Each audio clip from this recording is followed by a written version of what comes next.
Tokyo Ghoul manga has definitely been focusing lately on Kane and him trying to figure out what he should do regarding the Tsukiyama family and Shu. Gonna be talking about the latest 3 chapters. Sorry, I kind of get behind or whatever. I had a bunch of things going on and I was out of town, but here to talk about them now. Now, that first chapter, I was kind of shocked that it was actually diving into a little bit more of Shirazu's past. Seemingly his father killed himself and then basically told him, why don't you just fucking die? And I think whatever happened with Nutcracker, her death, it kind of triggered that in Shirazu. So getting a little more depth into Shirazu's past, kind of opening him up, broadening him up a little bit more so that we actually can start to really invest our emotions and our mind into these characters, because at the end of the day, they're still fairly new. I mean, we're only 30-something chapters into Tokyo Ghoul. And honestly, like I said in the beginning of this video, the 3 chapters just was really showcasing how much Kane just is obsessed with Tsukiyama.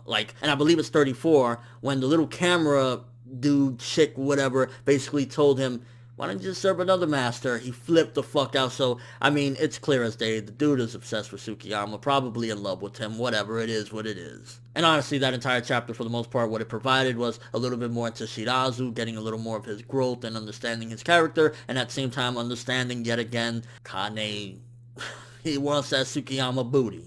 Then with 35, it was exploring a little bit more and advancing a little bit more in the Tsukiyama thing, because, I really can't wait to the point that we get of Tsukiyama returning, because, I mean, in that chapter, oh god, it just felt horrible to see him, looking almost like a damn skeleton, because he's been starving himself to that point, and seeing Kane having to break in through the Kagune is damn, I never thought in a million years that this is what would happen with Tsukiyama once Kaneki Ken died, so to speak, shit. And in that chapter in particular, the progression we got, which was pretty damn good as far as the whole Tsukiyama family, and yet again, honestly, this whole arc right here that we're in right now, this new arc, is going to be one big arc surrounded by the Roswell and all this, the Tsukiyama family in general. I don't know if at some given point Kane is gonna assassinate people or whatever, but, it's definitely showcasing that is the focal point, because, I mean, we have wars with some of these people, we have a bunch of different little fights or whatever, you got Kane going crazy, trying to be, evading the CCG or whatever, so it's definitely focusing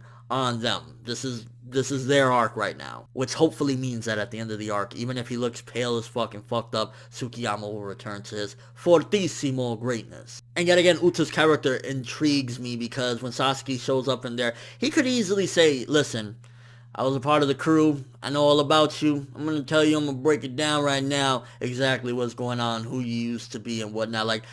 Uta, yet again, just vague.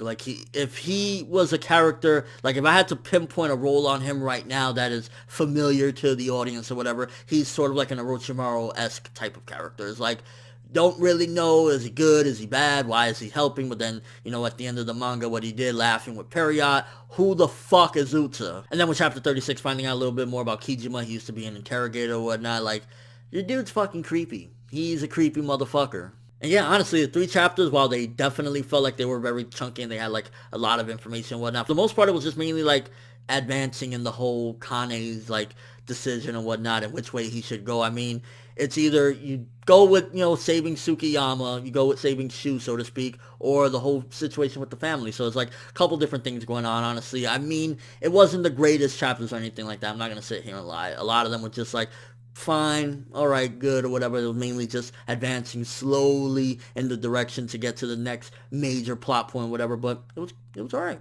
And I guess one of the only other things that these chapters definitely provided was finding out a little bit more about Arima's squad, getting to know them a little bit more, finding out that there's changes going around, so people are going to probably show out a lot more now that there's a position open for Arima's squad, which, I mean, at the end of the day, who wouldn't want to be a part of the dream team? So yeah, alright chapters, these past 3, nothing too major, whatever. I think the biggest thing is, again, finding out more about Tsukiyama, and slowly Sasuke piecing more of the puzzle together, going to Uta's shop. I just wish Uta would have been honest with him. And also, the whole thing of him asking, did you send the book? He said no. Probably the Hide theory is legit. Hide sent it. Where is he? What happened? I mean, we always thought, up to this point anyway, that he was eaten, but maybe he survived. Maybe Arima saved him.